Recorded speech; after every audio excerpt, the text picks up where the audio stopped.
আপুনি যদি শুদ্ধ তেন্তে বাৰে বাৰে প্ৰমাণ দিয়াৰ প্ৰয়োজন নাই। ধৈৰ্য ধৰি থাকক, সময় এদিন সকলোকে প্ৰমাণ দি দিব। নমস্কাৰ, মই কুমাৰ ভাস্কৰজ্যোতিয়ে নমস্কাৰ অসমৰ এটি নতুন খণ্ডলৈ আপোনালোকক স্বাগতম জনাইছোঁ। আৰু আজিও মোৰ সৈতে এগৰাকী অতিথি আছে। আমাৰ মুম্বাইত বহুতো এনেকুৱা মিউজিচিয়ানে কাম কৰি আছে যি নেপথ্যত থাকে, আৰু এতিয়াতো সৰহভাগ মিউজিক ইণ্ডাষ্ট্ৰীত আমাৰ অসমীয়া ল'ৰা ছোৱালীয়ে প্ৰাধান্য পাই আছে। বেছ গিটাৰিষ্ট দিব্যজ্যোতি নাথ আজি মোৰ সৈতে আছে। আহক তেখেতৰ সৈতে কথা পাতোঁ। দিব্য, স্বাগতম জনাইছোঁ নমস্কাৰ অসমলৈ। নমস্কাৰ। বহুত দিনৰ পিছত হয়তো অসমলৈ আহিছা, হয়, কেনেকুৱা অনুভৱ? ভালেই লাগিছে। এইবাৰ ঠাণ্ডাৰ দিনত আহিছোঁ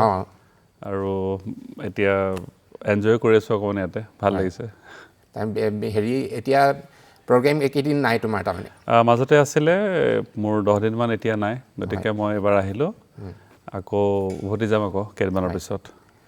আৰু এটা মানে খবৰ এটা পাইছোঁ, সৰুতে বৰ দুষ্ট আছিলা, মানে সৰু সুৰা বস্তুতে মানে লাগি থকা, ছেটিছফাই নহয়, হয় নেকি কথাটো? হয়, তেনেকুৱা আছিলোঁ চাগে সৰুৰ পৰা অকণমান। আৰু মানে কি, সেই যিহেতু মিউজিকটোৰ প্ৰতি মোৰ এটা ইণ্টাৰেষ্ট আছিলেই হয়, সৰুৰে পৰা। মানে কি, ধৰি লওক তেতিয়া আমি ঘৰতে মিউজিকেল ইনষ্ট্ৰুমেণ্টটো লাগে বুলি ক'লে পোৱা নাছিলোঁ। হয়, চ' মই তেতিয়া তাবলা শিকি আছিলোঁ সৰুতে। তেতিয়া তাবলাৰ লগত কিছুমান ধৰণৰ বস্তু, মানে পাৰ্কাছিভ ইনষ্ট্ৰুমেণ্ট কিছুমান কেনেকৈ এড কৰিব পাৰি, তেনেকুৱা ধৰণৰ কিছুমান নিজেই চেষ্টা কৰি কৰি কিবা বনাইছিলোঁ। হয়, মানে পিছত মই ড্ৰামছ বজাব ল'লোঁ তাৰপিছত। চ' সেইবিলাকৰ প্ৰচেছটোত মানে বহু ধৰণৰ নিজৰ পৰাও মই কিবা এটা ইনভেণ্ট কৰি পেলাই য'তেই মিউজিকেল ইনষ্ট্ৰুমেণ্ট বা এনি কাইণ্ড অফ জোতাৰ বাকচ হওক, টেমা হওক, সেইবিলাকত মই ড্ৰাম বজাইছিলোঁ আচলতে সৰুতে। চ' ঘৰটোত হুলস্থুল কৰি ফুৰিছিলোঁ, মানে লাঠি দুডাল লৈ, য'তেই জোতাৰ বাকচ হওক, টেমা হওক, য'ত বজায়। আৰু নগাঁৱত ঘৰ, তো পঢ়া শুনা সকলো নগাঁৱতে? মোৰ স্কুলিং নগাঁৱত, আৰু হাই ছেকেণ্ডেৰী কৰিছিলোঁ নগাঁও কলেজত কমাৰ্চত। তাৰপিছত মই গ্ৰেজুৱেশ্যন গুৱাহাটী কমাৰ্চ কলেজৰ পৰা কৰা। আৰু ঘৰৰ পৰিৱেশটো কেনেকুৱা আছিলে তোমালোকৰ? ঘৰত মানে কি, মোৰ মায়ে গান গাইছিলে, মোৰ বায়েও গাইছিলে, যদিও প্ৰফেচনেলি গোৱা নাছিলে। ঘৰত সৰুৰে পৰা ধৰি লওক ৰাতিপুৱা উঠিয়ে বৰগীত লগাই দিয়ে দেউতাই। তাৰপিছত আৰু আমাৰ অসমীয়া গানবোৰতো আছেই, জয়ন্ত হাজৰিকা, ভূপেন হাজৰিকাই হওক বা বিহুৱেই হওক, সেইবোৰ শুনি থাকোঁ সৰুতে। আৰু অকণমান ডাঙৰ হোৱাৰ পৰা ক্লাছ 7-8 পোৱাৰ পৰা আমাৰ নগাঁৱত যিহেতু এটা ৱেষ্টাৰ্ণ মিউজিকৰ কালচাৰো আছিলে, ৰক বেণ্ড কিছুমান আছিলে। চ' তেতিয়া মই আকৌ সেই ৱেষ্টাৰ্ণ পপ ৰক এইবিলাক শুনিব লৈছিলোঁ সেইখিনি সময়ত। মানে আৰম্ভণি নগাঁৱতে গোটেইখিনি? হয়। তাৰপিছত মানে আৰম্ভণি শিক্ষাটো কাৰ ওচৰত লোৱা হৈছিলে? মই একদম সৰুতে প্ৰায় 4-5 বছৰ বয়সৰ পৰা তবলা শিকিছিলোঁ। নগাঁৱত এখন নয়নতৰা মিউজিক স্কুল বুলি আছিলে, তো তাতেই তবলা শিকা হৈছিলে প্ৰথম। তাৰপিছত স্কুল মানে মেট্ৰিকৰ পাছত মই গীটাৰ শিকিব ল'লোঁ আচলতে। চ' গীটাৰ আমাৰ নগাঁৱত ৰায়মোহন বৰদলৈ বুলি খুব টেলেণ্টেড এগৰাকী মিউজিচিয়ান আছিলে, তেখেত ঢুকাল 2002ত। চ' ইনিচিয়েল মই গীটাৰখিনি তেওঁৰ পৰা শিকিছিলোঁ। আৰু তাৰপিছত বেছ গীটাৰখন আচলতে বহুত পাছত আহিছিলে মোৰ জীৱনত। তাৰপিছত সেইখিনি সময়ত মই আচলতে ড্ৰামছ বজাবলৈ ইণ্টাৰেষ্টেড হ'লোঁ, 96 এনেকুৱা সময়ৰ কথা। তেতিয়া মই সেই ৰায়মোহন ছাৰৰ ওচৰত গীটাৰ শিকি আছিলোঁ, লগতে মই ড্ৰাম আচলতে ছেল্ফ টট। তেতিয়াতো এনেকুৱা আজিৰ নিচিনা এই মানে ইউটিউব ইনষ্ট্ৰাকশ্যনেল ভিডিঅ'জ বা এইবিলাক একো নাছিলে। যিবিলাক আমি ৱেষ্টাৰ্ণ ড্ৰামিংবিলাক আমি চেনেল ভিত বা টিভিত আহে, সেইবোৰে দেখা পাওঁ অলপমান। আৰু কেছেটবিলাক শুনি শুনি পেলাই তেতিয়া শিকিব লগা হৈছিলে। চ' তেনেকৈ বজাই আছিলোঁ মই ড্ৰামছ, যিহেতু মই বেচিকেলি এজন ৰিদম প্লেয়াৰ। আৰু বেছ গীটাৰখন হৈছে ৰিদম এণ্ড মেলোডিৰ কম্বিনেশ্যন। চ' তাৰপিছত মই সেই ৰায়মোহন ছাৰৰ ওচৰত প্ৰথম বেছ গীটাৰ আৰম্ভ কৰিলোঁ। তেওঁ মোক বেছিক শিকাইছিলে বস্তুখিনি। তেতিয়া মোৰ লগত আকৌ বেছ গীটাৰো নাছিলে, তো নৰ্মেল গীটাৰৰ যোনকেইটা 4ডাল ষ্ট্ৰিং, তাতেই মোক শিকাইছিলে। তাৰপিছতহে মই মোৰ কোনোবা ফ্ৰেণ্ডৰ পৰা এখন বেছ আনি পেলাই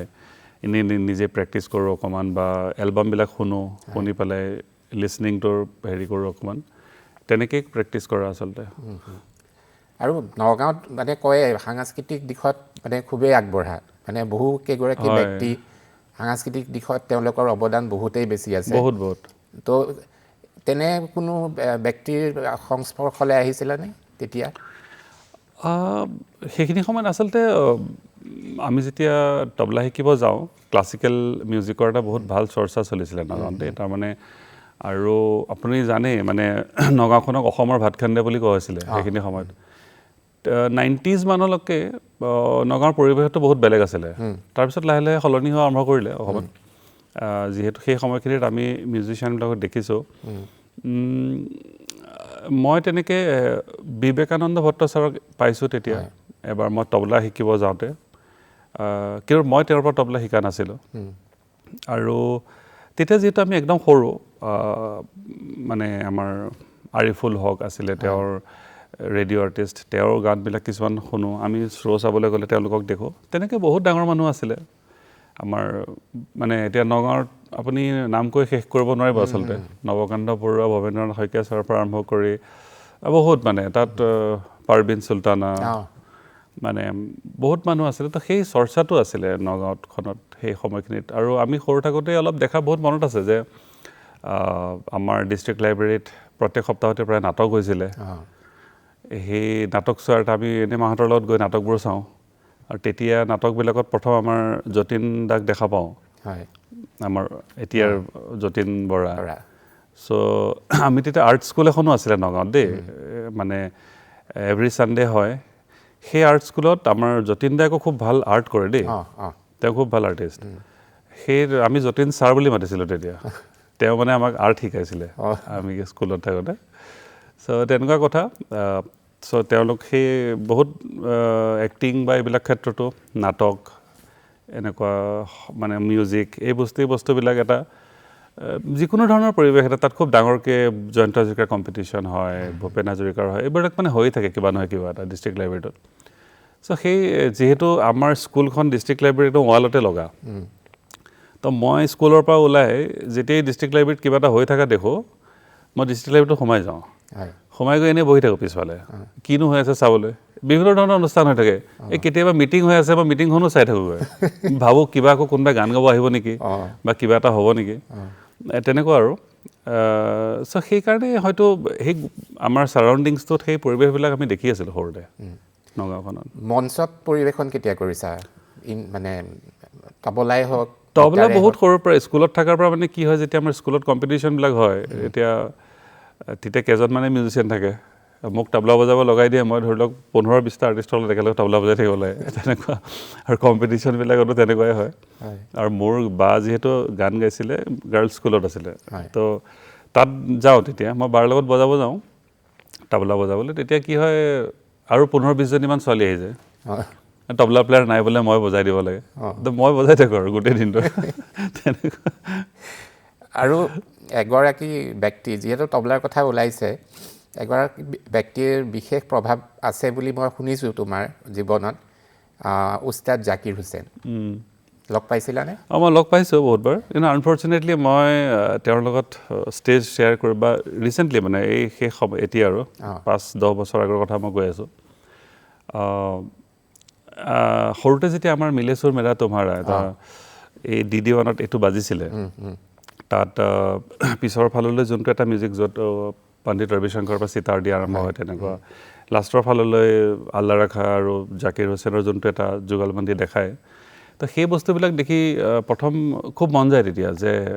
তাবলাটো ইমান বঢ়িয়াকৈ বজাব পাৰে বা তাবলা বজোৱাটো এটা ইমান এটা গ্লৰিফাইড এটা বস্তু মানে কমাৰ্চিয়েলি এনেই ধৰি লওক তাবলাটো আমি ইয়াত তেনেকৈ নাজানো যে ক্লাছিকেল তাতে বজায় তো জাকিৰ হুছেইনে গোটেই ৱৰ্ল্ড ৱাইড তাবলাটো ফেমাছ কৰিলে আচলতে তেওঁ গোটেই ৱৰ্ল্ডত ফিউজন মিউজিক বজাই হওক যিমান ডাঙৰ মিউজিচিয়ান আছে ৱৰ্ল্ডত তেওঁলোকৰ লগত তেওঁলোকে কলাবৰেট কৰি পেলাই তো তাৰপিছত আমি বম্বে যোৱাৰ পাছতো মই যেতিয়া শংকৰ মহাদেৱনৰ লগত ইমান দিন বজাই আছোঁ শংকৰ মহাদেৱনৰ লগত প্ৰায় তেওঁ আহে কেতিয়াবা আমি কোনোবা হলত বম্বেত শ্ব' কৰি থাকিলে তেওঁ এনেই চাবলৈ গুচি আহে বলিউডৰ শ্ব' চাবলৈ তেনেকৈ তেওঁ আহি বহি থাকে বা পাৰ্চনেলিও তেখেতক মই লগ পাইছোঁ বহুতবাৰ মানে তেওঁৰ যোনটো মিউজিকেলিটি বা তেওঁৰ যোনটো থট মানে not only music as a human being মানে লাইফৰ ওপৰত মানুহৰ কেনেকুৱা হোৱা উচিত এই কথাবিলাক চ' তেওঁলোকৰ পৰা বহুত কথা শিকিবলগীয়া আছে তেওঁলোক ওচৰৰ পৰা লগ পালে গম পায় যে হাউ চিম্পল দে আৰ মানে ধৰি লওক নিজৰ ইনষ্ট্ৰুমেণ্টৰ বাহিৰে মানে গোটেই জীৱনত একোৱে চিনি নাপালে ৰেয়াজ কৰিব লাগে সংগীত শিকিব লাগে সংগীতটো বিলাব লাগে বাছ তেওঁলোকৰ সিমানখিনিয়ে কাম আৰু সেইখিনি কৰিলেও কৰি দি পেলাই গুচিও গ'ল চ' মুম্বাইলৈ যোৱাৰ পৰিকল্পনাটো কেনেকৈ আৰম্ভ কৰিলা যে মই মুম্বাইত যাম মানে তুমি কিবা এটা উদ্দেশ্য লগত আগততো ৰাখিছা হয়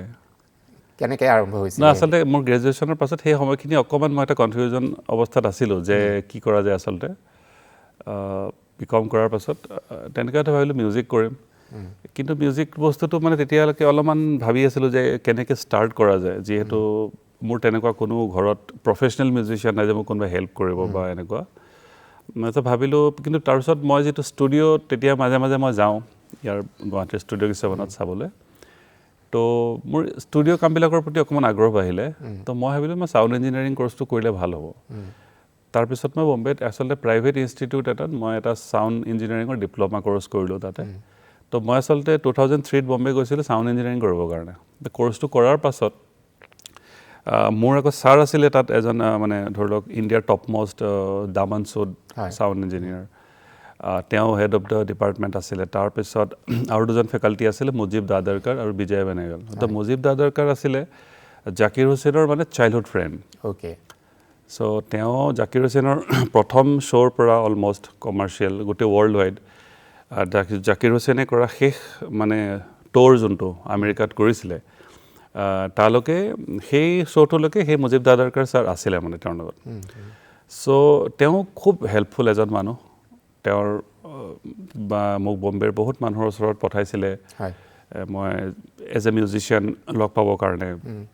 যে অসমৰ পৰা ল'ৰা এজন আহিছে ই ভাল বজায় বা ষ্টুডিঅ' কাম জানে তাক অলপ হেল্প কৰিবচোন তেনেকৈ কৈ দিয়ে আৰু তেতিয়া মোক আমাৰ ফোন নাম্বাৰবিলাক দিয়ে মোবাইলত তেনেকৈ মই ফোন টোন কৰি পেলাই মানুহবিলাকক লগ ধৰি ঘূৰি ফুৰোঁ আৰু চ' তেনেকৈ তেওঁলোকৰ পৰা বহুত সহায় পালোঁ তাৰপিছত মই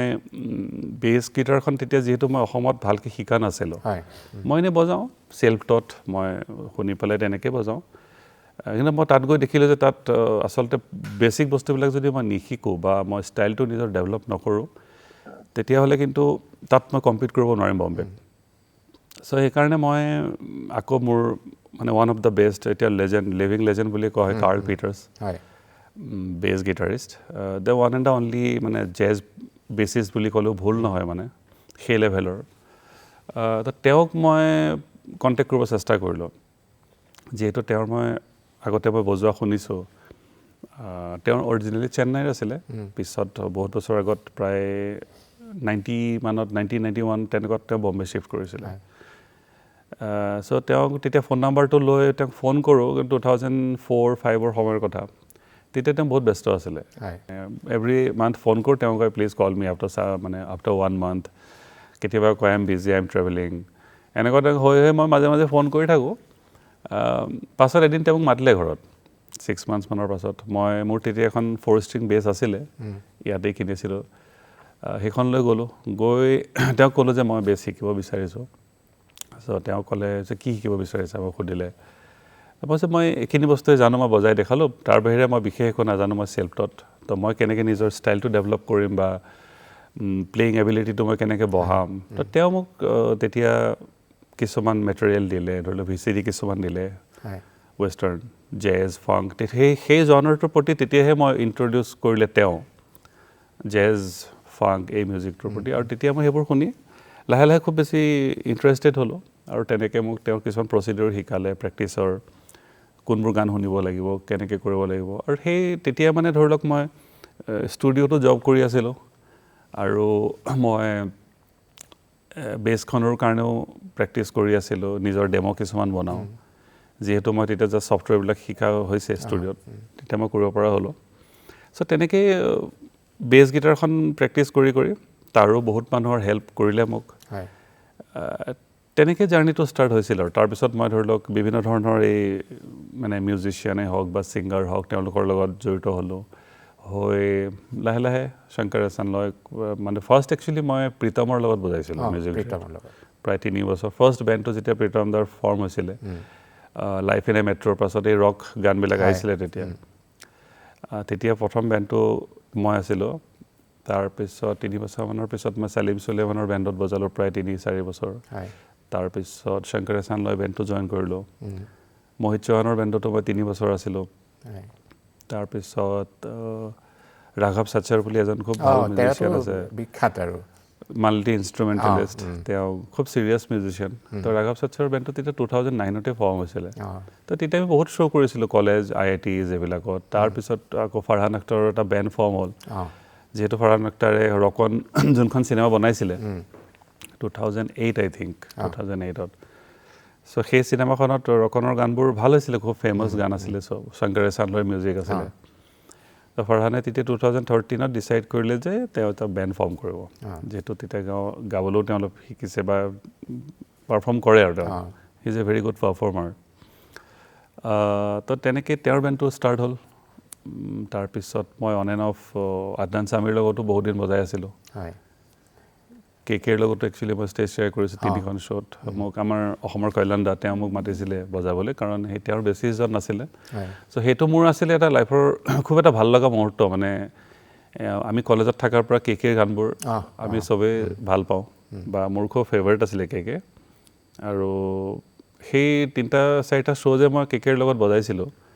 মানে it was a great experience with him মানে কে আচলতে মই ভাবোঁ ছিংগাৰ মিউজিচিয়ানতকৈ ইমান এজন ভাল মানুহ তো সেই বস্তুটোহে আচলতে পোৱাটো দিগদাৰ দেই মানুহৰ টেলেণ্ট বহুত থাকে বা বহুত টেলেণ্টেড মানুহ লগ পাইছোঁ কিন্তু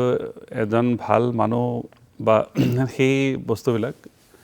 কেক মই পাইছিলোঁ মানে মোৰ খুব ভাল লাগিছিলে মই যেনেকৈ ভাবিছিলোঁ আমি যেতিয়া গানবোৰ শুনো কেক খুব ভাল লাগে আৰু মানুহজন খুব পলাইট ভদ্ৰ হেল্পফুল চ' সেই বস্তুবিলাকে মোক খুব এট্ৰেক্ট কৰিছিলে কে চ' সেইটোৱে আমাৰ খুব এটা ডাঙৰ লছ যে 52 ইয়াৰ্ছত কেও গুচি গ'ল আচলতে তেনেকুৱা আৰু যিখিনি সময়ত তুমি মানে এইটো কি কয় আৰু ষ্ট্ৰাগল বুলিয়ে ক'ব লাগিব প্ৰথম অৱস্থাটো চ' তোমালোকৰ সেইখিনি সময়ৰ ষ্ট্ৰাগলটো আৰু এতিয়া নতুন যিখিনি ল'ৰা ছোৱালী গৈছে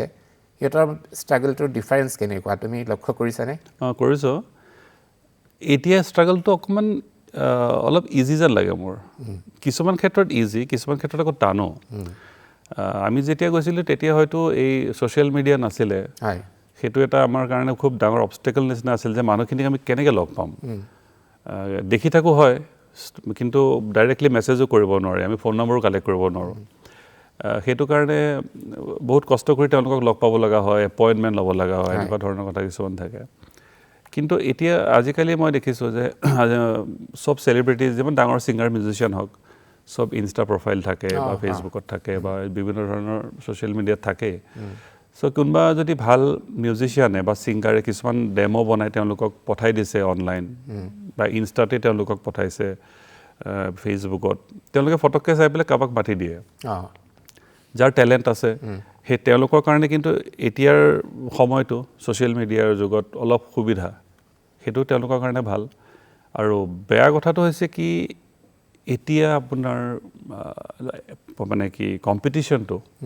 আৰু বেছি বাঢ়ি গৈ আছে যিহেতু মিউজিচিয়ানৰ সংখ্যা বাঢ়ি গৈ আছে আৰু আমাৰ গোটেই কাণ্ট্ৰিখনত প্ৰায় 150 কোটি মানুহৰ এখন কাণ্ট্ৰিত চেণ্টাৰ হৈছে এটা সেইটো হৈছে বম্বে আপুনি যদি কমাৰ্চিয়েল মিউজিক কৰিবলৈ যাওঁ আমি ভাবোঁ আপুনি দিল্লীতো যাব নোৱাৰোঁ আমি বা কেলকাতাতো যাব নোৱাৰোঁ যাব লাগিব বম্বে চ' বম্বেত এতিয়া ধৰি লওক ইমান বেছি মিউজিচিয়ান আছে আৰু চবেই টেলেণ্টেড কম্পিটিশ্যনটো বাঢ়ি গৈ আছে সেইকাৰণে টেকনিকেল লাইনতেই হওক বা মিউজিকৰ লাইনতেই হওক বা ফিল্ম লাইনতেই হওক চ' সেইটো এটা আজিকালিৰ অলপ বহুত টাফ হৈ গৈছে যে কম্পিটিশ্যনটো বহুত বাঢ়ি গৈছে কিয়নো মানুহ আজিকালি বহুত বেছি আৰু আমাৰ চেণ্টাৰটো এটাই কমাৰ্চিয়েল মিউজিক বুলি ক'লে এতিয়া আমি যদি কওঁ যে আমি কমাৰ্চিয়েল মিউজিক বজাওঁ তেতিয়াহ'লে মিউজিক বুলি ক'লে বলিউড য'ত আৰ্নিংটো ভাল মানুহৰ এতিয়া ৰিজনেল বস্তুবিলাকত ছাপ'জ এতিয়া এনেকুৱা নহয় যে আজি অসমত ভাল মিউজিচিয়ান নাই ইয়াত যোনে মিউজিক কৰি আছে প্ৰফেচনেলি কিন্তু এটা পৰিসৰটো যিহেতু কম আমাৰ ইণ্ডাষ্ট্ৰিটো সৰু সেইকাৰণে ইয়াতে মানুহৰ চলিবলৈ কেতিয়াবা দিগদাৰ হয় সংগীতটো কৰি কেতিয়াবা মানুহৰ কষ্টও হয় সেই হিচাপে যদি বম্বেত যোৱা হয় তেতিয়াহ'লে তাত চলিবলৈ বৰ এটা কষ্ট নহয় তাত জেগা বহুত আছে বজাবলৈ তেনেকুৱা এটা কথা চ' সেইকাৰণে তাতে আকৌ কম্পিটিশ্যনো বহুত বেছি হয় সেইটোৱে এটা মই টাফ কাম বুলি ভাবোঁ আৰু আমাৰ সময়ত আছিলে তেতিয়াও টাফ আছিলে সেইখিনি সময়ত যেতিয়া আমাৰ ষ্ট্ৰাগল ফেজটো আছিলে যিহেতু নিজক আৰু তেতিয়া আকৌ আৰু এটা কথা হয় কি তেতিয়া মানে কি লাইভত আমাৰ সময়ত মিউজিচিয়ান মানে কি লাইভ পাৰফৰ্মিং মানে পাৰফৰ্মাৰবিলাক যোনবোৰ ছিংগাৰে হওক বা এনেকুৱা সংখ্যাটো কম আছিলে বেণ্ডবিলাকৰ সংখ্যা কম আছিলে তেতিয়া সেই এটা বেণ্ডত অলৰেডি ছিনিয়ৰ মিউজিচিয়ানবোৰ আছে তেওঁলোকো বহুত ডাঙৰ ডাঙৰ ভাল মিউজিচিয়ান চ' তেওঁলোকক কম্পিট কৰাটো আকৌ এটা টাফ কথা আছিলে আজিকালি এটা কথা ভাল কি যে আজিকালি বহুত বেণ্ড আছে বহুত মিউজিচিয়ান আছে আজিকালি ইণ্ডিভিজুৱেল মিউজিক কৰি আছে চবেই সেইটো এটা ভাল কথা তো সেইকাৰণে আজিকালি সুবিধাবিলাকো অলপ ভালহে আচলতে আগতকৈ সুবিধা বেছি হৈছে ভাল এইখিনিতে মুম্বাইৰ পৰা এজন প্ৰতিষ্ঠিত শিল্পী মিউজিচিয়ান তেওঁ তোমাৰ বিষয়ে কিবা এটা ক'ব বিচাৰিছে চাই লওঁ মই মুম্বাইত থকাৰ দিনৰ পৰা বিভিন্নজন অসমীয়া মিউজিচিয়ান ইয়ালৈ অহা মই সকলোকে প্ৰায় লগ পাইছোঁ তাৰ ভিতৰত দিব্যজ্যোতি নাথ তেওঁ মোৰ সবতকৈ প্ৰিয় বুলি মই ক'ব লাগিব তেওঁ বেছ গিটাৰ বজায় খুব সুন্দৰকৈ আৰু তেওঁ প্ৰথমতে শিকিব আহিছিল কাৰ্ল পিটাৰ্ছৰ ওচৰত তেওঁ বেছ গিটাৰ শিকিছিল তেতিয়াৰ পৰাই মই তেওঁক জানো আৰু মোৰ বহুত গীতত তেওঁ ইতিমধ্যে বজাইছে আৰু মোৰ প্ৰিয় বেছ গিটাৰ শিল্পী তেওঁৰ জীৱনৰ এই সময়খিনিত মই তেওঁৰ উজ্জ্বল ভৱিষ্যত কামনা কৰিলোঁ আৰু বজাই থাকা আৰু বজোৱা থেংক ইউ উৎপল দা উৎপল দাৰ কথানো কি ক'ম মানে উৎপল দা এজন আচলতে নিজেই ইমান মানে লেজেণ্ড বুলি ক'লেও ভুল নহয় আচলতে কাৰণ এটা কথা হয়তো বহুতে নাজানে অসমীয়া গানৰ ধাৰাটো হয় উৎপল দাই কিন্তু চেঞ্জ কৰিছে আচলতে কাৰণ সকলোৱে জানে আমাৰ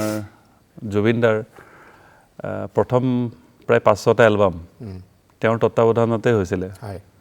সপোনৰ সুৰ অনামিকা মায়া আশা জুবিনৰ গান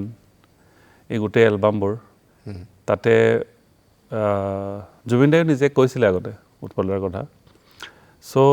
এই যোনটো ধাৰা জুবিন দায়ে এটা নতুন ধাৰা আনিছিল মানে আমাৰ অসমৰ আফটাৰ জিতুল সোণোৱাল সেই বস্তুটোত উৎপল দাৰ বহুত কণ্ট্ৰিবিউশ্যন আছে আচলতে চ' থেংক ইউ উৎপল দা আৰু যিহেতু জুবিনৰ কথা ওলালেই কেনেকুৱা আছিল তোমাৰ লগত তেওঁৰ যে মানে হেৰিটো সম্পৰ্কটো সম্পৰ্ক বহুতেই ভাল আছিলে কাৰণ মই পাৰ্চনেলি জুবিনদাৰ লগত চিনাকি হৈছিলোঁ আচলতে 2009 মানত বম্বে থাকোঁতে তেওঁ যিহেতু আমাৰ ঘৰৰ ওচৰতে আছিলে আন্ধেৰিত চ' তাতে তেতিয়া জুবিনদা প্ৰায় থাকে আৰু গোটেই বহুত কাম তাতেই কৰি থাকে তেতিয়া মোক ফাৰ্ষ্ট এবাৰ মই আচলতে তেওঁৰ তাত অনিন্দিতাই যিহেতু তেওঁৰ লগত বহুত কাম কৰিয়ে থাকে এবাৰ তেওঁ ঘৰত যাওঁতে মই তেতিয়া মানে মোৰ ইনষ্টিটিউটত থাকোঁতে মই 4টা ডেমো বনাইছিলোঁ বেছৰ ট্ৰেক বনাইছিলোঁ চ' সেই ডেমোবিলাক লৈ মই মিউজিক ডিৰেক্টৰৰ ওচৰত যাওঁ যে কোনোবাই যদি ভাল পায় মোক মাতিব তেনেকুৱা আছিলে তো জুবিনে যিহেতু তেতিয়া তাত কামবোৰ কৰি থাকে মই এদিন গ'লোঁ যাই তেওঁক মই সেই গানখিনি শুনাইছিলোঁ ট্ৰেককেইটা তাৰপিছত মোৰ প্ৰথমতে অকণমান মানে তেতিয়া অলপ হেৰিও লাগিছে যে কাৰণ মই নাজানো মই কি কৰিছোঁ নিজেই কৰি পেলাই মই ট্ৰেককেইটা শুনালোঁ জুবিনে শুনি মানে খুব ভাল পালে ভাল পাই মোক কৈছে তুমি এলবাম এটা কিয় নবনোৱা এনেকৈ কৈছে মই কৈছোঁ মইতো এইটো ডেম'হে বনাইছোঁ কেনেকৈ এলবাম বনাম মই ভাবিব পৰা নাই এইটো আচলতে বেছৰ চ'ল' এলবাম তেনেকৈ কৈছে না ভাল লাগিছে শুনি যদি প্ৰজেক্টটো আছে আকৌ ভালকৈ মিক্স চিক্স কৰি পেলাই ওলাব পৰা চবেই চ'ল' এলবামটো বনাই থাকে তেনেকৈ কৈছে চ' সেইটো এটা ফাৰ্ষ্ট তেওঁ খুব ভাল তেওঁ কিন্তু মনত থাকি গ'লে সেইদিনাখন সেই ট্ৰেককেইটা যে শুনিলে তাৰপিছত মই বহুত দিন লগ পোৱা নাই এদিন হঠাৎ 12টামান বজাত অনিন্দিতাক ফোন কৰি কৈছে যে দিব্য আছে যদি বেছখন লৈ পেলাই পঠাই দিয়াচোন এনেকৈ তেতিয়া সেই তেওঁৰ ৰুমাল এলবামটোৰ কাম কৰি আছিলে আমাৰ মাইনাৰডাৰ ষ্টুডিঅ'ত তাত দুপৰৰ মোহনত বুলি এটা গান আছে সেইটো গান বজাইছিলোঁ মই তেতিয়া প্ৰথম মোৰ ক'বলৈ গ'লে সেইটো মোৰ প্ৰথম প্ৰফেচনেল গান অসমীয়া এজ এ বেছ প্লেয়াৰ আৰু সেইটো মই জুবিন দাৰ লগতে বজাইছিলোঁ তেওঁ গানটো আচলতে এটা দুপৰৰ মহনাত গানটো চাগে আপুনি শুনিছেই গানটো কিন্তু অলপ ফ'ক টাচ এটাহে আছে কিন্তু তেওঁ মোক কৈ আছে সেইদিনাখন যে গান এটা আছে অলপ এক্সপেৰিমেণ্ট কৰিব লাগিব এনেকৈ আছে এইটো বজাব লাগিব এনেকুৱা বজাব লাগিব কৈ আছে তেতিয়া মই ভাবিছোঁ চাগে কিবা অলপ ৰক টাইপ কিবা গান চান হ'ব নেকি কিবা তাৰপিছত যেতিয়া গানটো প্লে' কৰিছে মই চোৱা আচ্ছা গানটোতো অলপ এনেকুৱা তেতিয়া মই ভাবিছোঁ যে কেনেকৈ বজোৱা যায় গানটো মানে তাত এক্সট্ৰাকৈ কি বজাব পাৰি গানটোতো চিম্পল আচলতে ফ'ক টাইপ এটা টিউন গ্ৰুভটো বিৰাট ধুনীয়া আছিলে গানটোৰ তো তাৰপিছত মোক ক'লে এনেকৈ স্লেপ বেছ বজাব দিলে এইটো কৰিব দিলে সেইটো কৰিব দিলে মোক দুটামান আইডিয়া দিলে তাৰপিছত মই নিজে বজালোঁ 2-3টামান টেকত গানটো হৈ গ'ল হোৱাৰ পিছত খুব ভাল পালে মানে শুনি পেলাই তেতিয়া সেই ফাৰ্ষ্ট ডে এইটো আৰু মোৰ তেওঁৰ লগত প্ৰফেচনেল কাম কাৰণ মই তেতিয়া দেখিছিলোঁ যে তেওঁ ইমান প্ৰিচাইজ জুবিন দা এটা গান কৰিবলৈ বেছি সময় নালাগে আৰু বজাব নিদিয়ে আৰু গায়কৰ মানে অনিন্দাৰ ক্ষেত্ৰতো দেখিছোঁ এটা লাইন গোৱাৰ পিছত আৰু ছেকেণ্ড লাইন গাব খুজিছে নাই ভাল লাগিছে চ' সেইকাৰণে জুবিনে কামবোৰ না বহুত ফাষ্ট কাম কৰিছিলে মানে 3-4টা গান এদিনতে বনাই দিয়ে ন তেনেকুৱাও আছিলে চ' সেইদিনাখনো মই এবাৰ বজালোঁ পিছত মই ক'লোঁ যে নাই কিবা এটা মই শুনি আছোঁ আৰু অলপ ঠিক কৰোঁ নেকি কৈছে নাই শুনি ভাল লাগিছে এবাৰ ভাল লাগিছে আৰু সেইটো ঠিক কৰিব নালাগে কথাটো তেনেকুৱা তো বলিউডত তোমাৰ প্ৰথম কমাৰ্চিয়েল ছবি কোনখন বজোৱা প্ৰথম কমাৰ্চিয়েল শংকৰ এহছান লয় ডি কোম্পানী বুলি এখন চিনেমা আহিছিলে তাত এটা গান বজাইছিলোঁ মই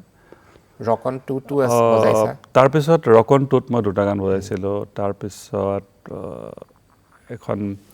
কি আছিলে আপোনাৰ বডিগাৰ্ড এখন চিনেমা আছিলে বডিগাৰ্ডৰ এটা গান আছিলে যোনটো শ্বানৰ ভাৰ্জন এটা আছিলে আই লাভ ইউ যোনটো গান খুব ফেমাছ গান এটা সেইটো গান বজাইছিলোঁ মই আৰু ইণ্টাৰেষ্টিংলি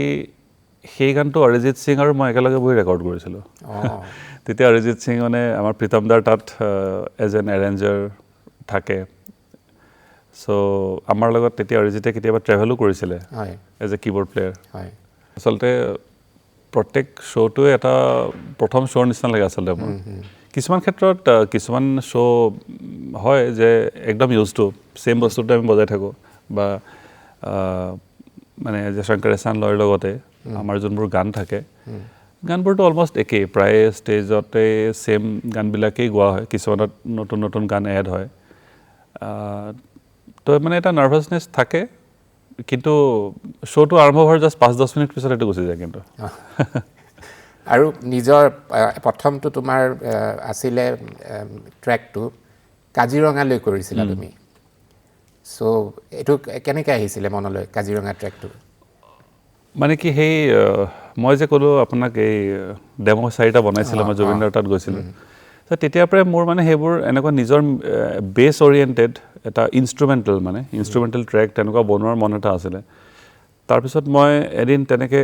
2016 মানত নেকি মই ট্ৰেক এটা তেনেকৈ বনালোঁ বনাই পেলাই ডেম' ভাৰ্জন এটা বনাই ঘৰত এনেকৈ কৰি আছিলোঁ আৰু গানটো বনাই থাকোঁতে মোৰ অলপ মানে এনেকুৱা মন গ'ল যে মই যিহেতু নিজেও ৱাইল্ড লাইফ ভাল পাওঁ বা তো মই ভাবিলোঁ ৱাইল্ড লাইফটো ভাবি পেলাই মই কিবা এটা মিউজিক ভাবি আছিলোঁ চ' তেতিয়া মই ভাবিলোঁ ট্ৰেকটো কমপ্লিটো হ'ল হোৱাৰ পিছত তেতিয়া মই ভাবিলোঁ যে ইয়াতে মই অসমীয়া ফ'ক বিহু বা বেলেগ ধৰণৰ কিবা এটা ফ'ক মই ইউজ কৰিম মাজত ট্ৰেকটোৰ মাজত ট্ৰেকটো অলপ ৱেষ্টাৰ্ণে আছিলে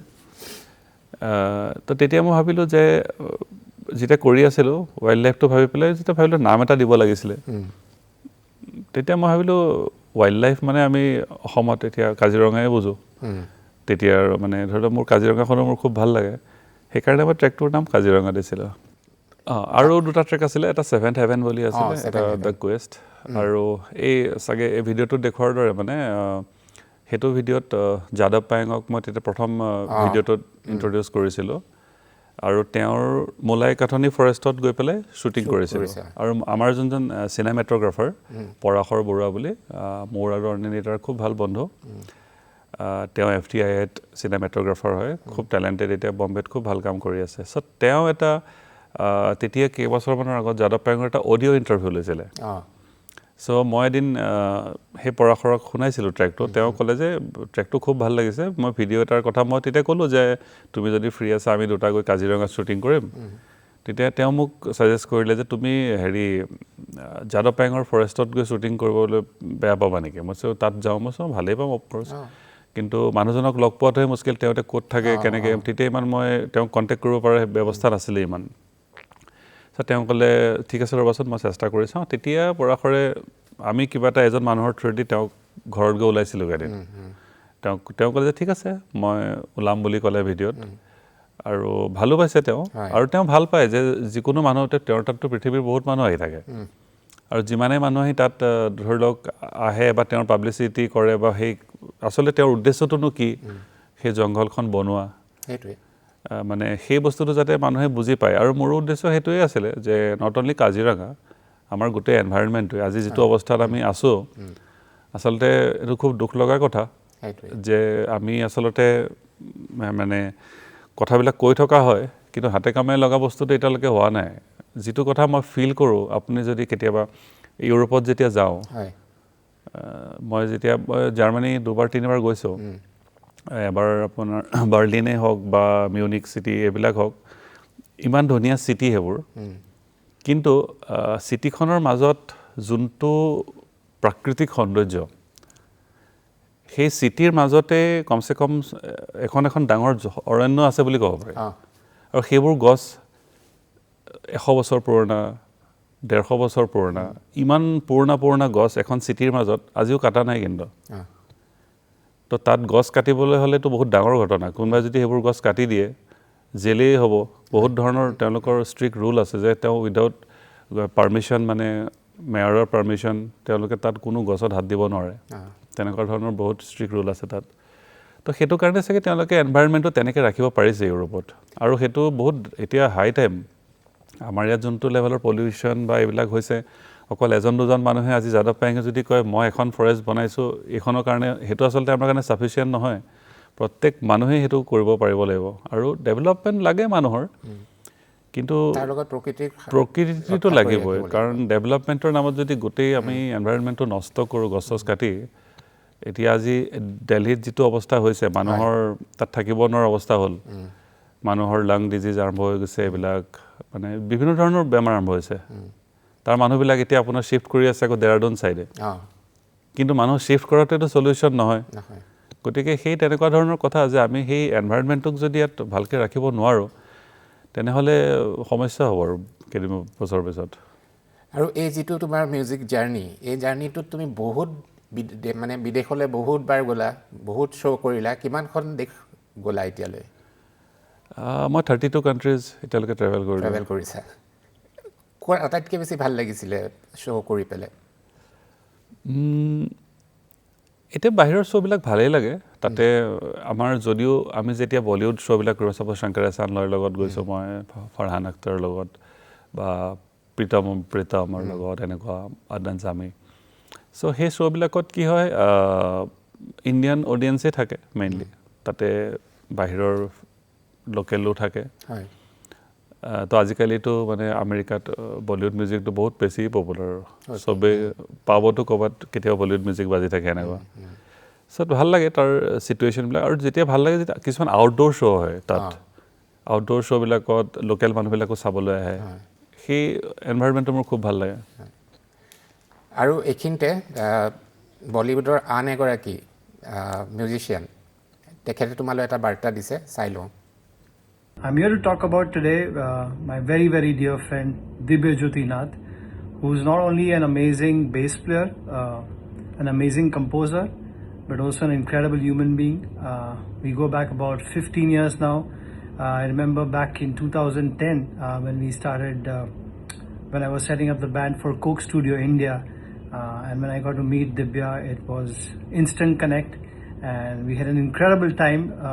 doing the entire season with Leslie Lewis. And thereon, we got to perform with Shankar Ehsaan Loy. We did so many concerts across the globe, and it's been an absolute pleasure sharing the stage with Dibya. From there on, we kind of formed a band for Farhan Akhtar, and now we are performing and touring with Farhan live across the globe. And just want to say, this guy is just amazing. As I said, he's not just an amazing human being, but as a musician, he's always prepped. Thank you, Darshan. So, আচ্ছা মই ভাবাই নাছিলোঁ আপুনি কাক phone কৰি কি কৰি ক্লিপটো so ভাল লাগে আচলতে হেৰি দৰ্শন দোষী so দৰ্শন দোষী হৈছে one of the finest drummer in India so দৰ্শন দোষী এটা লিমকা বুক অফ ৰেকৰ্ডছত তাৰ নামো আছে যে 2 years old when he was 2 years old তেওঁ তেতিয়া ষ্টেজত বজাইছিলে তো এইটোৰ ফুটেজটো আছে so দৰ্শনে প্ৰথম মোক তেতিয়া কোক ষ্টুডিঅ'ৰ হেতুত প্ৰথম মাতিছিলে সেইকাৰণে মই এইটোৰ পিছতে যাব খুজিছোঁ কোক ষ্টুডিঅ'লৈ কোক ষ্টুডিঅ'ৰ জাৰ্নিটো কেনেকুৱা আছিলে ভাল আছিলে সাপোজ যেনেকৈ সি এইমাত্ৰ ক'লে যে যেতিয়া বেণ্ডটো ছেটআপ হৈ আছিলে মিউজিচিয়ানবিলাকৰ কাৰণে তেতিয়া জাষ্ট মই দৰ্শনক লগ পাইছিলোঁ আৰু তেতিয়া আমি ৰাঘৱ চচ্চৰ বেণ্ডটোত একেলগে বজাওঁ so তেতিয়া লেজলি লুইছ আছিলে মানে মিউজিক প্ৰডিউচাৰ এৰেঞ্জাৰ সেই কোক ষ্টুডিঅ'ত ফাৰ্ষ্ট কোক ষ্টুডিঅ'টো য'ত আমি হাউচ বেণ্ড এটা বিচাৰিছিলে তো হাউচ বেণ্ডটোৰ কাৰণে এইটো বহুত চেলেঞ্জিং জব আছিলে কাৰণ কি তাতে চব ডাঙৰ চেলিব্ৰিটি যিমান আছে চবকে তাহাঁতে ইনক্লুড কৰিছে MTV হৰিহৰণ শংকৰ মহাদেৱনৰ পৰা আৰম্ভ কৰি সুনিধি চৌহান এনে চব so সেই গোটেই বস্তুখিনি এৰেঞ্জ কৰা গানবোৰ আৰু খুব কম সময়ত আমি কৰিছিলোঁ আচলতে কামটো কাৰণ সেইখিনি সময়ত বহুত কমাৰ্চিয়েল কথা থাকে ষ্টুডিঅ' ফ্ল'ৰ ৰেণ্টত তেওঁলোকে হেৰি কথা আছিলে আৰু যিহেতু তেতিয়া কোক ষ্টুডিঅ' প্ৰথমবাৰ হৈছিলে তেওঁলোকৰ কিছুমান বাজেট ৰেষ্ট্ৰিকশ্যন আছিলে বেছি দিনলৈকে তেওঁ শ্বুটিং ফ্ল'ৰটো এক্সটেণ্ড কৰিব নোৱাৰে চ' আমাক বহুত কম সময় দিয়া হৈছিলে মানে কি আই থিংক আমি চাগে 1 মাহৰ ভিতৰত প্ৰায় 40টামান গান ৰেকৰ্ড কৰিব লগা হৈছিলে তাকো লাইভ ওৱান টেক আৰু তাত কোনো ৰিটেক নাছিলে আমি ৰিহাৰ্চেল বহুত মানে কৰি পেলাই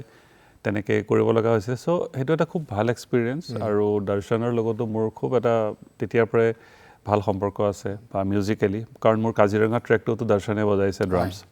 আৰু মোৰ যোনটো 7th হেভেন ট্ৰেক ড্ৰামছ সেইটোতো দৰ্শনে বজাইছে অৰিজিত সিঙৰ লগত তুমি চ'ল' এলবামত কাম কৰিছিলা অৰিজিতৰ লগত আমাৰ এজন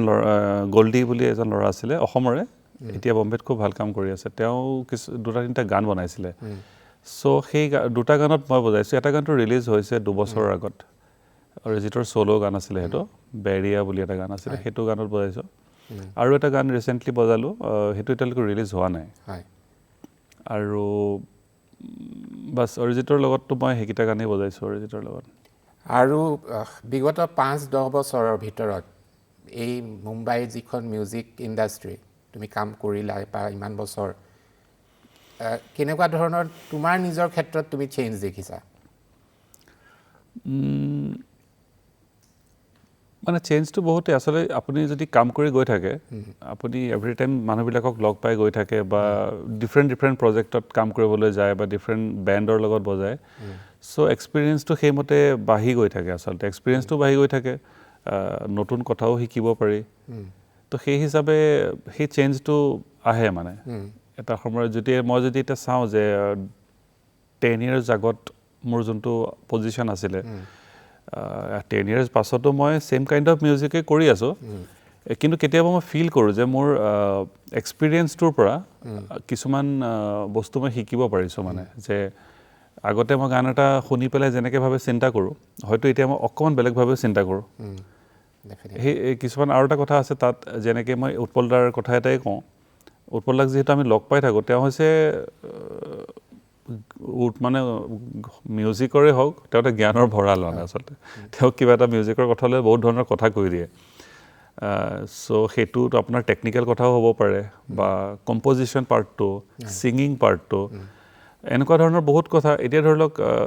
আমি যেতিয়া কিছুমান ক্ষেত্ৰত আড্ডাৰ নিচিনা হয় কেতিয়াবা লগ পাওঁ বহুত ধৰণৰ কথা হ'লে যিবোৰ কথা এবাৰ শুনিলে মনত থাকি যায় তেওঁলোকৰ সেই বস্তুবিলাকে ইন ফিউচাৰ আপোনাক গ্ৰ' কৰাত বহুত সহায় কৰে নট অনলি উৎপল দা তেনেকুৱা বহুত মানুহ লগ পাই থাকোঁ আমি আৰ্ট ফিল্ডৰো হ'ব পাৰে বা মিউজিকৰ হ'ব পাৰে ছিংগাৰ হ'ব পাৰে তো সেই হিচাপে আপোনাৰ যোনটো গ্ৰ'থটো বাঢ়ি গৈ থাকে সেইটোৱে আৰু ইপচনলাল বৰুৱা তেখেতেও তোমাৰ কাৰণে এটা বাৰ্তা দিছে আমি বাৰ্তাটো চাই লওঁ তাৰপিছত এটা সেই লিংকতে এটা কথা পাতিম আচ্ছা অভিজ্ঞতাৰ ফালৰ পৰা দিব্যই নগাঁৱৰ দৰে সংস্কৃতিবান চহৰত শৈশৱত যিখিনি পাইছে বহুত পাইছে কিন্তু মুম্বাই চহৰত মোৰ চকুৰ সন্মুখত দিব্যই যিখিনি প্ৰগ্ৰেছ কৰিছে অধ্যৱসায় হাৰ্ডৱৰ্ক কনচেনট্ৰেশ্যন ডেডিকেশ্যনেৰে দিব্যই আজি নিজক যি ঠাইত প্ৰতিষ্ঠিত কৰিছে তাৰ বাবে মই দিব্যক যথেষ্ট ধন্যবাদ দিছোঁ লগতে দিব্যৰ সহধৰ্মিনী মোৰ ভণ্টি স্বৰূপ অনিন্দিতা পলৰ কথা আৰু অসমক মই নতুনকৈ ক'ব নালাগে দিব্যৰ সংগীতময় জীৱনত ইমান মহিৰুহ শিল্পীৰ লগত সংগত কৰিছে গোটেই বিশ্বতেই সংগত কৰিছে বেছ গীটাৰখনত তেওঁ সংগীতক ইমান জীপাল কৰি তোলে আৰু কেৱল বেছ গীটাৰেই নহয় sound engineering as a composer as a music producer আৰু বিভিন্ন এজন সাধাৰণ ব্যক্তি হিচাপেও জীৱনটো তেওঁ ইমান অৰ্থবহ কৰি তুলিছে দিব্যই ইপচনলাল বৰুৱাৰ লগতো তুমি এইবাৰ কাম কৰিলা হয় কেনেকুৱা অভিজ্ঞতা ভাল মই ভবাই নাই আপুনি সকলোৰ পৰা সকলোকে মোৰ কথা সুধি বা এনেকুৱা ভিডিঅ'বোৰ প্লে কৰিছে আপুনি কেতিয়া কৰিলে নাজানো আচলতে মোৰ লগতে এই বিষয়ে একো কথা পতা নাছিলে আচলতে সেইটো হয় বা ইপচন দাৰ কথাটো হৈছে কি ইপচন দাটো আচলতে এজন খুব কি ক'ম আৰু আগশাৰীৰ তেওঁ লিৰিচিষ্ট প্ৰথম কথা তেওঁৰ যোনখিনি লিখনি আৰু এটা কথা মোৰ ভাল লাগে কি ইপচন দাৰ তেওঁৰ প্ৰত্যেক গানবিলাকতে এটা সমাজৰ কাৰণে বাৰ্তা দিব খোজে যিটো আজিকালি খুব জৰুৰী হৈ পৰিছে যদিও তেওঁ এজন খুব ভাল ৰোমান্টিক গান লিখি আছে সমাজৰ কাৰণেও কিছুমান বহুত গান লিখি আছে তেওঁৰ দীপৰ বিলৰ ওপৰতো এটা বহুত বছৰ আগত এটা গান বনাইছিলে তেনেকুৱা ধৰণৰ তেওঁৰ গানবিলাকত এটা সমাজলৈ এটা বাৰ্তা এটা থাকে আৰু শেহতীয়া জানুদাৰ ছবিখন জানুদাৰ যোনখন হেৰুৱা চন্দ্ৰ চিনেমাখন খুব ভাল চিনেমা আৰু বহুত বছৰৰ পাছত জানুদাই এখন চিনেমা বনাইছে অসমৰ কাৰণে তাৰে গানটোত মই বুজাইছোঁ ইপচন দাই নিজে লিখা সুৰ কৰা কম্প'জ কৰা সেই গানটো আৰু ইপচন দা এজন খুব ভাল চাউণ্ড ইঞ্জিনিয়াৰো আচলতে তেওঁৰ টেকনিকেল ছাইডটো আমি খুব হেৰি কৰিব নোৱাৰি কাৰণ তেওঁ খুব ভাল এজন চাউণ্ড ইঞ্জিনিয়াৰ টেকনিচিয়ান আৰু সেই হিচাপে তেওঁ খুব ভাল এজন এৰেঞ্জাৰো আচলতে আৰু এইখিনিতে আমাৰ ৰেপিড ফায়াৰ এটা ৰাউণ্ড আছে তো সাজু বাৰু সাজু ফেভৰেট এলবাম পল লাষ্ট কোনটো গীত বাৰুকৈ শুনি থকা হৈছে জুবিন দাৰ এটা গান আচলতে বাৰে বাৰে মই শুনি আছিলোঁ লাষ্ট এক মাহত আৰু ষ্টুডিঅ' নে ষ্টেজ কোনটো প্ৰিফাৰ কৰা বেছি আচলতে দুটাই কিন্তু ষ্টেজ বেছি ইজি বুলি নহয় ষ্টেজটো অলৱেজ এক্সাইটিং এনেকুৱা এটা ভেনু য'ত পাৰফৰ্ম কৰি আটাইতকৈ ভাল লাগিছিলে ৰয়েল এলবাৰ্ট হল শংকৰ মহাদেৱনৰ লগত যদি মিউজিচিয়ান নহ'লাহেঁতেন মই ডিফেন্সত গ'লোহেঁতেন চাগে কফি অৰ টি কফি ইমানকেইখন দেশ ঘূৰিলা কোনখন আটাইতকৈ প্ৰিয় বুলি ক'ব খোজা তুমি তোমাৰ য'ত বাৰে বাৰে যাব মন যায় জাৰ্মানী কোনগৰাকী শিল্পীৰ লগত অনুষ্ঠান কৰি খুবেই তুমি মানে সন্তুষ্টি লাভ কৰা এগৰাকী নহয় আপুনি যদি সোধে এতিয়া 2-3গৰাকীৰ নাম ক'ব লাগিব চ' মই 15 বছৰ শংকৰ মহাদেৱনৰ লগত আছোঁ অফক'ৰ্চ তেওঁ যোনটো লাইভ পাৰফৰ্মেঞ্চ তেওঁৰ সেইটো এটা সাংঘাতিক তো তেওঁক ভাল লাগে আৰু এজ এ পাৰফৰ্মাৰ ফাৰহানৰ লগত ভাল লাগে আৰু মোৰ লগত যিহেতু আমাৰ অনিন্দিতাৰ লগতো ষ্টেজ শ্বেয়াৰ কৰি আমি যিহেতু বেণ্ডত একেলগে বজাওঁ সেইটো বেণ্ডতো মোৰ ভাল লাগে যদি সংগীত জগতত কিবা এটা সলনি কৰিব দিয়া হয় প্ৰথমতে কি সলনি কৰিবা এই যোনটো ডিজিটেল অটো টিউন বোলা বস্তু এটা ওলাইছে সেইটোকে মই চেঞ্জ কৰিব খোজোঁ যোনটো ছিংগাৰে সুৰত নেগালেও সুৰত আনি দিয়ে আমিও সেইটো কৰি থাকোঁ আচলতে সেইটো সলনি কৰিব বিচাৰোঁ আচলতে এনেকুৱা এটা মাইনাছ পইণ্ট যিটো তুমি মানে চেঞ্জ কৰিব বিচাৰা তোমাৰ মাইনাছ পইণ্ট মই মানুহক ন বুলি ক'ব নোৱাৰোঁ সেইটো চেঞ্জ কৰিব বিচাৰোঁ অকণমান আৰু ভাল লাগিলে ৰেপিড ফায়াৰত তুমি একদম খুব ধুনীয়াকৈ উত্তৰ দিলা এইখিনিতে তোমালোকে এটা নতুন বেণ্ড ষ্টাৰ্ট কৰিছা ন অনিন্দিতা পাল মিউজিকেল চ' সেইটো কেতিয়াৰ পৰা আৰম্ভ কৰিবা আচলতে সেইটো আমি প্ৰায় 2 বছৰমানেই হ'ল সেইটোত কাম কৰি থকা তাৰমানে অনিন্দিতাৰ কিছুমান যোনখিনি গানত অনিন্দিতা কমফৰ্টেবল আমি পেন ইণ্ডিয়া এটা শ্ব' মানে বেণ্ড ফৰ্ম কৰাৰ কথা চিন্তা কৰি আছিলোঁ তো তাতে আমাৰ অসমীয়া ফ'কো আছে চুফি আছে বা বলিউড কাভাৰ ছং আছে আৰু গোটেই গানবিলাক মানে মই ৰিএৰেঞ্জ টাইপ কৰিছোঁ কৰি পেলাই আৰু খুব ভাল মিউজিচিয়ান আমাৰ লগত 4জন আছে অসমৰে মিউজিচিয়ান তেওঁলোক খুব ভাল বজাই আছে এতিয়া বম্বেত থাকে চ' তেওঁলোকৰ সহায়ত আমি বেণ্ডটো ফৰ্ম কৰিলোঁ চ' আমি ৰিচেণ্টলি কিছুমান ট্ৰেকো ৰেকৰ্ড কৰিলোঁ ষ্টুডিঅ'ত বম্বেত চ' সেইবোৰ আমি লাহে লাহে ৰিলিজ কৰি আছোঁ আৰু আমি অলৰেডি প্লেন কৰিছোঁ মেবি অহা 1-2 মাহৰ ভিতৰত আমি আকৌ নিজৰ লাইভ শ্ব'বোৰ ষ্টাৰ্ট কৰিম তাকে বেছি সময়ো নাই হাতত এইখিনিতে বহুত কথা পাতিলোঁ আজি মিউজিকৰ কথাই আটাইতকৈ বেছি পাতা হ'ল ৰান্ধিটো খুব ভাল পোৱা বোলে অলপ ভাল পাওঁ খুব চখ খোৱা আৰু বনোৱাত আৰু মানে দিয়াত অঁ সেইটোতো আপুনিও বাৰু আৰু জীৱ জন্তুৰ প্ৰতি মৰমটো অলপ বেছি অঁ হয় মানে মোৰ ঘৰত মোক লগ ধৰিব যোৱাতকৈ মোৰ ডগীজনীক লগ ধৰিবহে যোৱা তুমি সেইটো হয় তাকে আপোনাৰ ঘৰত যোন দুটা আছে তো সেইফালে গ'লে মই কেতিয়াবা অনিতাক কৈ যাওঁ যে ভাস্কৰ দাৰ ঘৰত সোমাই যাওঁ নেকি আচলতে উদ্দেশ্যটো আপোনাৰ মোক লগ ধৰা নহয় আপোনাৰ কেলিয়াৰ হেলিক্সো আচলতে যদিও আপোনাৰ লগতো কথা পাতি ভাল লাগে কিন্তু সিহঁত দুটাৰ থাকিলে আৰু বেছি চাব মন যায় তো আৰু যাবৰ সময় হ'ল দিব্য এটা কাম কৰোঁ জয়ন্ত হাজৰিকা তোমাৰ প্ৰিয় শিল্পী সেইটো হয় এইটো মানে আগৰ পৰাই মই জানো আৰু তো শেষত ইমান কথাও পাতিলোঁ তোমাৰ পাৰফৰ্মেঞ্চৰ আমি ভিডিঅ' চালোঁ জয়ন্ত দাৰ কিবা 2টামান লাইন গুণগুণাই দিয়া না ভাল লাগিব গান মই এতিয়া গুণগুণালে দিগদাৰী হ'ব নেকি নাই নহয় সেইটোৰে বিদায় ল'ম আচ্ছা নহয় তাৰমানে কি আচলতে আমি কলেজত থাকোঁতে তেতিয়া সেই গানবোৰ গাই থাকোঁ জয়ন্ত হাজৰিকাৰ গান মোৰ স্পেচিয়েলি মোৰ খুব প্ৰিয় হয় আৰু কিছুমান কথা নট অনলি গান মানে জয়ন্ত হাজৰিকাৰ এটা ইণ্টাৰভিউ আছে মই আপোনাক কৈছিলোঁ অলপ আগত যে ইউটিউবত এটা ইণ্টাৰভিউ আছে অল ইণ্ডিয়া ৰেডিঅ'ত 1976ত এটা ইণ্টাৰভিউ আছিলে জয়ন্ত আই থিংক সেইটোৱে মানে অনলি ইণ্টাৰভিউ চাগে মানে তাৰ বাহিৰেতো মই বেলেগ ইণ্টাৰভিউ শুনা নাই সেইটোও বহুত দিনৰ পাছতহে ইউটিউবত আপলোড হৈছে চ' সেই ইণ্টাৰভিউটো শুনিলে আচলতে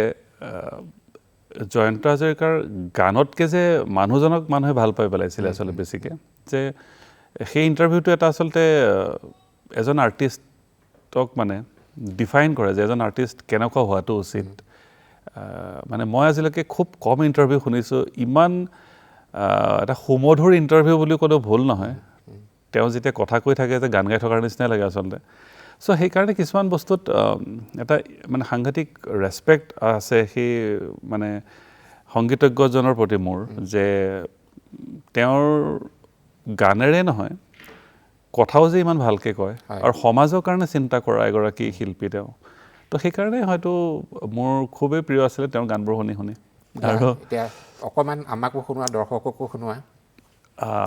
একদম মানে আৰু সেইটো মই এনেই ঘৰুৱা হিচাপে এটা গান গুণগুণাই দিছোঁ যিহেতু মই গান ভাল পাওঁ মই ছিংগাৰ নহয়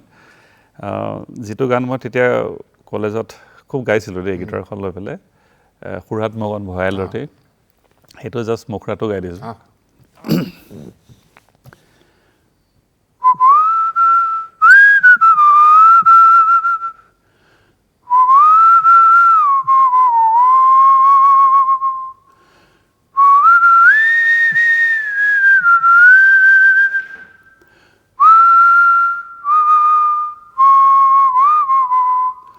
সুৰাত মগন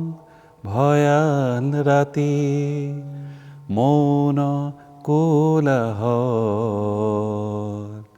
মই যেনেক ৰ'দৰ বিলাপ শব্দৰ সমদ বাছ সুন্দৰ সুন্দৰ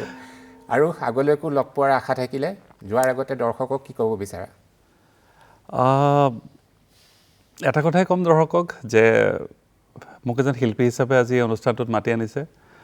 আৰু আমাৰ শিল্পীয়ে হওক বা বাদ্যযন্ত্ৰী শিল্পীয়ে হওক হিচাপেই হওক আমাৰ সমাজৰ প্ৰতি কিছুমান দায়িত্ব আছে এজ এ শিল্পী হিচাপে আমি কি কৰিব পাৰোঁ যে আমাৰ শিল্পটোক যাতে আমি ভালকৈ জীয়াই ৰাখোঁ আমি আমাৰ গানখিনিক অসমীয়া গানখিনিক আমি ভালকৈ জীয়াই ৰাখোঁ যোনখিনি নতুন জেনেৰেশ্যন উঠি আহিছে তেওঁলোকক যাতে আমি ভাল ভাল গানবোৰ তেওঁলোকে যাতে শুনে আৰু ভাল গানৰ প্ৰতি তেওঁলোক যাতে আকৃষ্ট হয় সেইটো কাম আমি কৰিব যদি পাৰোঁ তেতিয়াহে আমি ছাকচেছফুল বুলি ভাবিম আচলতে সেইটোৱে মোৰ এটা বাৰ্তা যে আমি ভাল মিউজিক কৰিব লাগে যাতে আমাৰ নতুন জেনেৰেশ্যনটোৱে আমাৰ কালচাৰটো আৰু ভালকৈ জীয়াই ৰাখক দিব আৰু এটা আমাৰ ইয়াতে ছেগমেণ্ট আছে চেলফি যোন আহে চেলফি তোলো আচ্ছা তো আহা চেলফি এখন লৈ লওঁ ঠিক আছে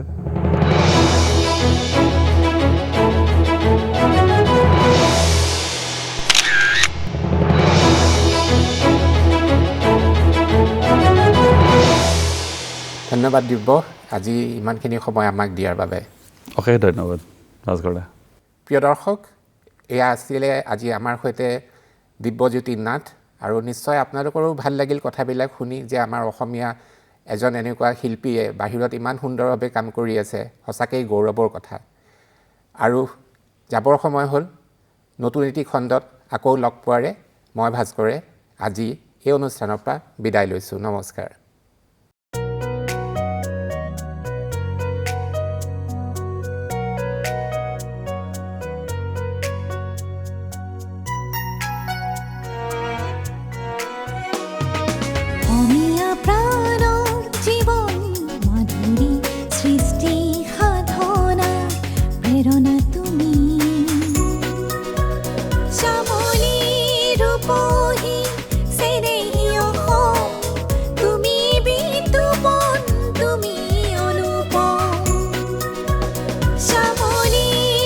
Oh